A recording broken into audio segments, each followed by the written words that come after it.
Good afternoon, I'm Uisca Hammond, student number s3901734, and this is my presentation for the poster based on the paper by Lowry Numenina et al. In 2021, titled The Brain Basis of Psychopathy in Criminal Offenders and the General Population.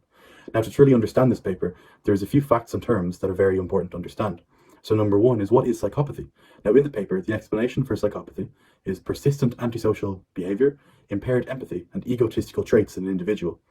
It is important to know that around 1% of the general population are thought to be psychopaths or have psychopathic traits.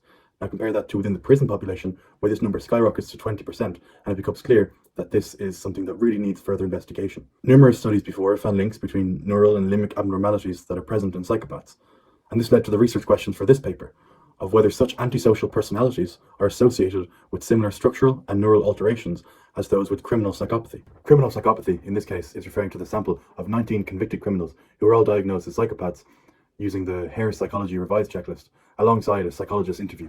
And for the non-convicted volunteers, psychopathy was measured by the Levitin self-report psychopathy scale to get a gauge of where they were on the scale of non-psychopath to psychopath. Now, in this paper, what was tested specifically?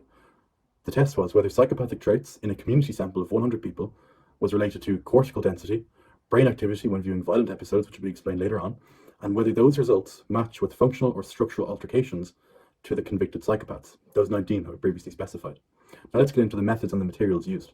So 100 non-convicted offenders and the 19 convicted offenders watched a series of short video clips, totaling around 26 minutes for the non-convicted sample and 12 minutes for the convicted sample. This is due to time constraints of the convicts. So every one of them was placed on an MRI machine and had their brain scanned by a Philips Intugu machine whole body scanner to capture the MRI data while viewing these clips. The results from this data, after normalizing for different brain sizes and separating into grey and white matter, was that the psychopathic offenders had increased atrophy in the orbitofrontal cortex.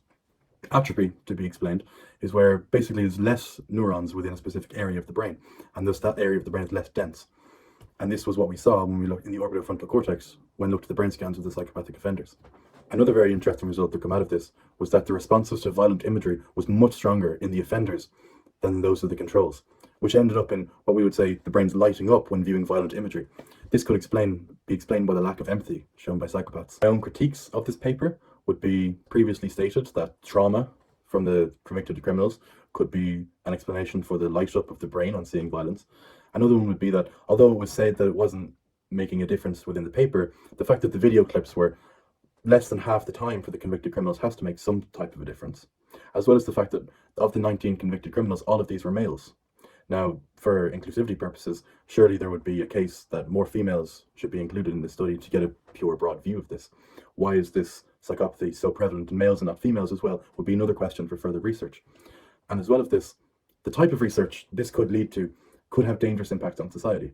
Now, this is very far off, but what if you're not allowed to get a job or not allowed into a certain line of work or public service because you have a brain scan that says you're more susceptible to psychopathic traits?